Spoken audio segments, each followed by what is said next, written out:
we make things. We use our hands, minds, and machines to build, to fix, to improve. We're known as do-it-yourselfers, home improvement fans, fix-it fanatics, inventors. At our core, though, we're all makers. So let's jump in and make something. Hi, I'm Ron Hazelton. Welcome to the show. You know, epoxy coatings can turn an ugly garage floor into something that looks like it belongs in a new car showroom. This material is easy to use and delivers handsome results provided you follow a few simple steps. Need more closet space? Well, it's quite possible that you can pack a good deal more into your existing closet with the right kind of storage and organization system. Here's one you'll want to check out. If you need to draw a circle of any size, you can easily do it by making your own compass. This simple design can create accurate circles from a few inches to several feet in diameter.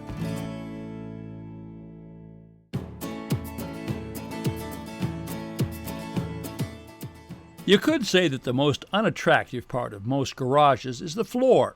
Often discolored and stained and frequently blemished with oil spots, it's hard to overlook. But today, we're going to change all that with a remarkable garage floor finish. To begin, I'll sweep away loose debris and use a blower to remove dust and smaller particles. Now, with most jobs that require painting or coating, preparation is the key to getting a really good result. So there are a couple of things that we're going to want to check for before we start.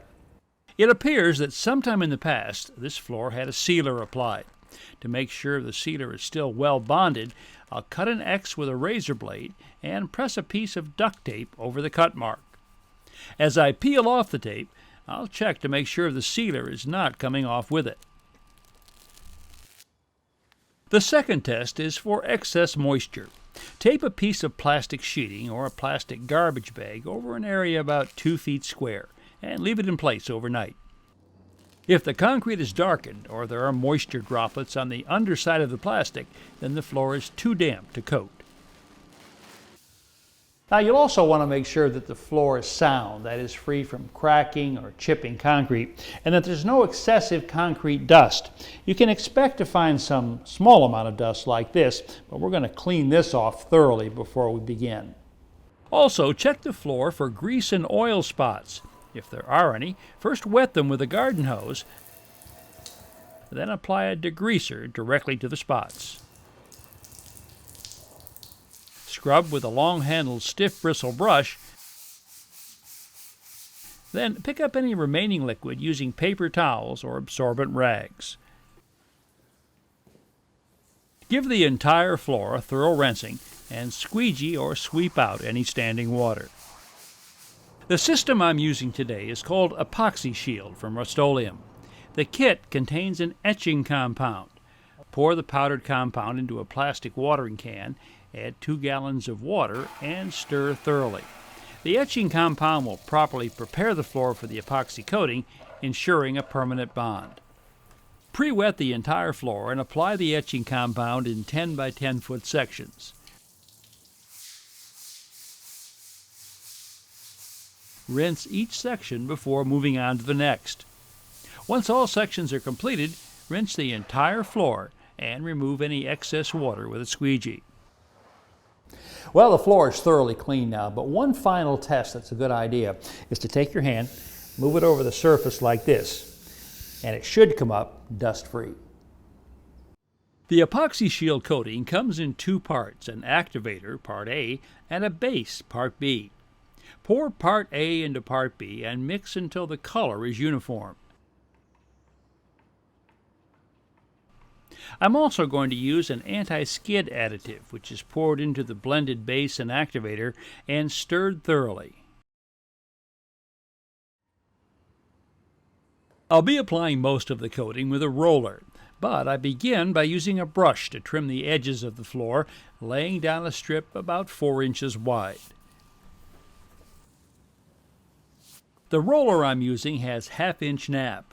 It's important to work the coating well into the roller using the ribbed portion of the pan. I want to apply the epoxy using straight, even, overlapping strokes.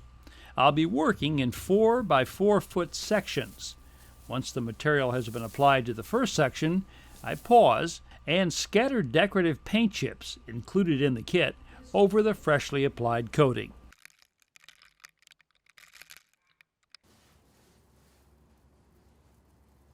Then I move on to an adjacent section. To prevent lap marks and variations in gloss, it's important to keep a wet edge. That means laying down each section while the previous section is still wet. Working in small sections also allows me to easily reach the newly applied finish in order to scatter the decorative paint chips evenly. Once I get rolling, the process goes quite quickly. I'm able to complete the entire 2-car garage in less than an hour. Once cured, this waterproof sealer is impressively durable, resistant to motor oil, gasoline, antifreeze, and salt. It won't peel, will not be picked up by hot tires, and stands up to heavy foot traffic.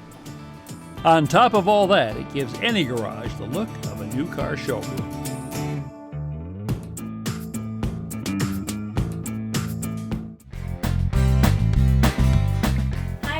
My name's Karen, and I'm really hoping you could help us. We've got a disastrous closet. We have drawers and a bureau in here for clothes, but it's just not working. I can't reach up here to put the folded clothes and sweaters up, and there's no organization and shoe boxes and just stuff all over the floor. Do you think you can give us a house call? We'd love to have you over. Well, I'm going to see if I can give Karen a hand.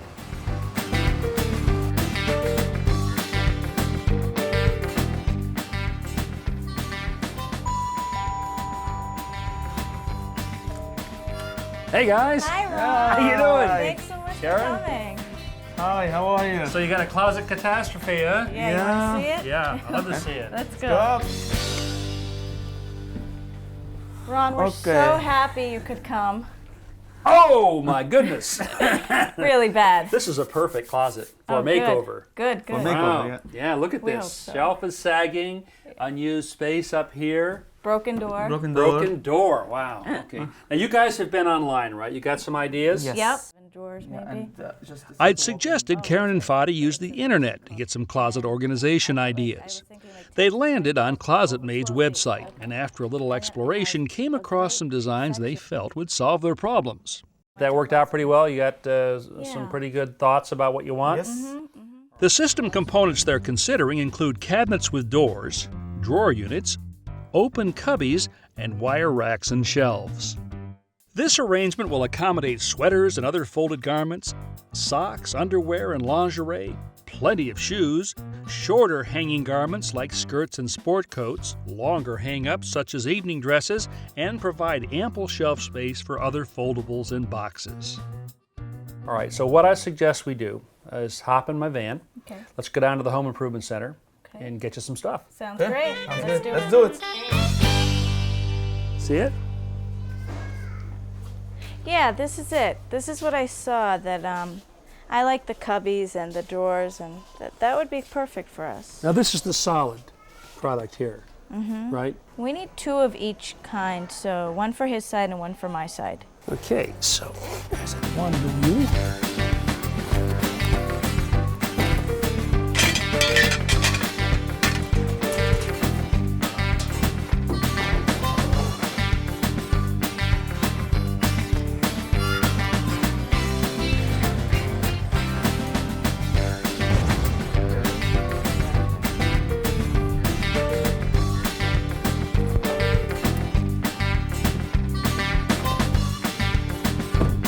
Well, that was painless, wasn't it?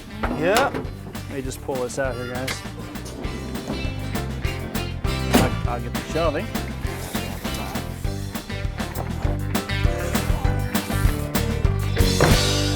Okay, ready for a little assembly? Yeah, sure. Great. Our storage system has 6 cabinets, 2 with drawers, 2 with doors, and 2 with cubbies. Right now, we're going to assemble the cases.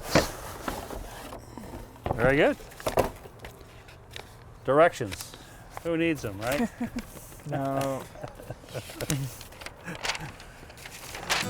Okay. Cabinet assembly is basically the same for all 6 units.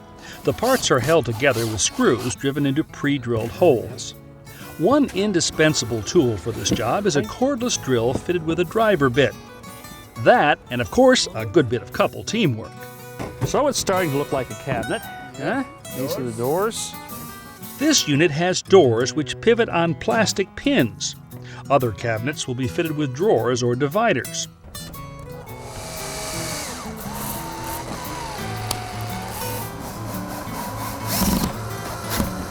Last step, the back.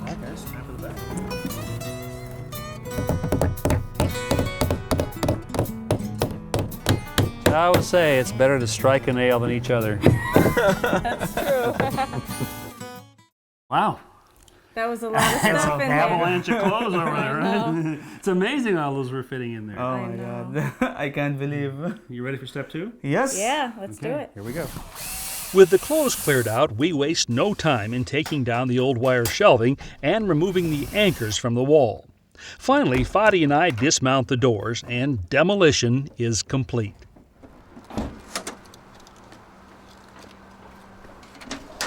Before we can begin installing the new closet system, we'll need to do a little refurbishing work on the walls. First, by filling the holes left by the anchors, then rolling on a fresh coat of paint. With the basics taken care of, we're now ready to put up the new system. It all starts with this hangrail that screws directly into a horizontal 2x4 at the top of the wall called the top plate. We'll run the hangrail the entire length of the closet. Oh, we're making some progress. You know, what I love about this system we're about to put in is its flexibility, its adjustability, if you will. You can move shelves up or down, you can move things left or right. Now, we put in that hangrail up there first, and you know, that's what's going to really take all the weight. From that, we're going to hang these standards. They just hook in to the rail like that, and they can be placed anywhere along the rail. And then everything else in this system right here attaches to these standards, into these slots right here. So if your needs change later on, more kids, less kids, as they move out, whatever, you can reconfigure this closet to meet your needs. That's great. That's great. Remember now, the hangrail at the top carries the weight of this entire system. However, to keep the standards from swinging side to side, we'll drill a hole, tap in a wall anchor, and install a single screw near the middle. There you go, standard number 2. Standard number 2.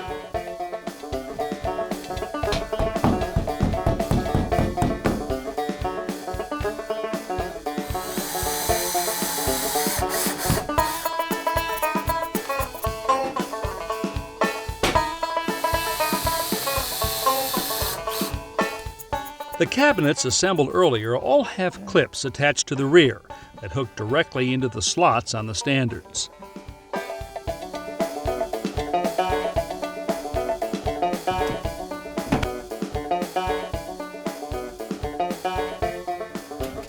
Okay, one wire shelf at 60.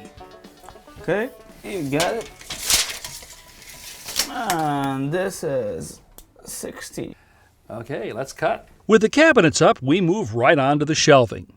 After measuring, we trim each one to length using a pair of bolt cutters, then slip caps over the ends. Each shelf is supported by several of these brackets, which hook into the shelf standards. The shelves sit on top and snap securely into place. These brackets fasten onto the shelves, and the hanging rods, in turn, clip into them. And these hook into the standards to hold the shoe rack, which is simply a shelf installed upside down at an angle. Oh, wow. Alex, look at the closet. Hey, we are That almost looks done. wonderful. Alex, we're just putting in your shoe rack here. I love What all do you the think? space with the hangers. Wow. You happy with this? Oh, it's beautiful. This is exactly what we wanted. Oh, Well, new Alex is toy. demonstrating the drawers. They work, right, Alex? Want to try this one over here? Try the other one. See, this can be your drawer. There you go. That's for Give the it a shoes, shot. I guess. Oh, that's wonderful. Nice, huh?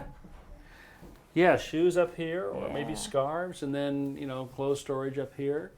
And then all the way across the top now, you've got shelving for that space that was unusable before. Perfect. You know, and the great thing about this is you guys can reconfigure this whenever you want to, because it's all hanging on those standards. You can add to it, replace bars with cabinets, or vice versa. It's great. Yeah. It's great. I never knew it could look like this. Which part is yours? Which part is mine? Yeah. That side's You mine. mean that size? Okay, this right here is yours. If you get half of this closet, I got to tell you, you're going to be in the minority of guys. I once figured guys get about 15 to 20% of the total closet space. That's it. Yeah, You know? I think so. I mean, my shoes could take up the whole closet. If I get probably. 15, it's fine for me. So, shall we put the clothes back? Yeah, let's do it. Okay, yeah.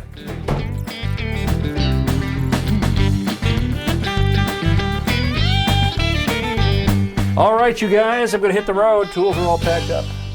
I leave you with one very important thought. An organized closet begets an organized mind.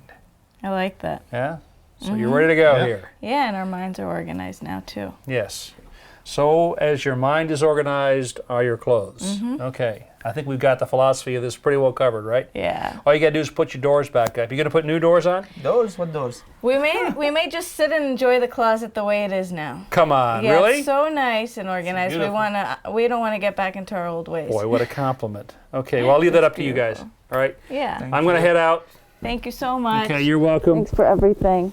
Give me a hug there, big Thanks guy. for Come on. All right. Thank you very much. Enjoy.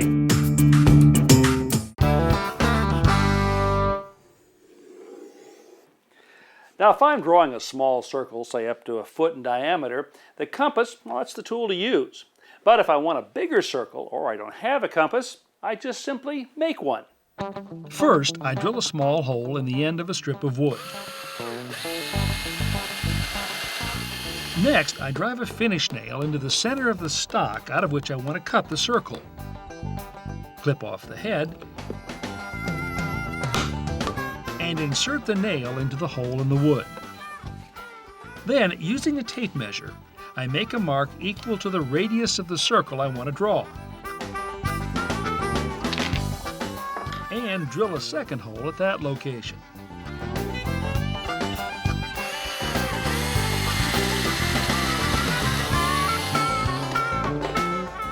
To draw a circle, I insert the nail in the first hole, pass the tip of a pencil through the second hole, and around I go.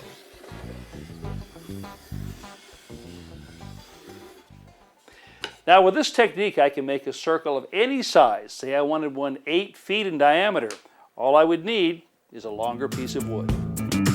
To view today's projects again, visit ronhazelton.com, where you'll find hundreds of how-to videos available 24/7. Free home improvement videos online 24 hours a day, 7 days a week.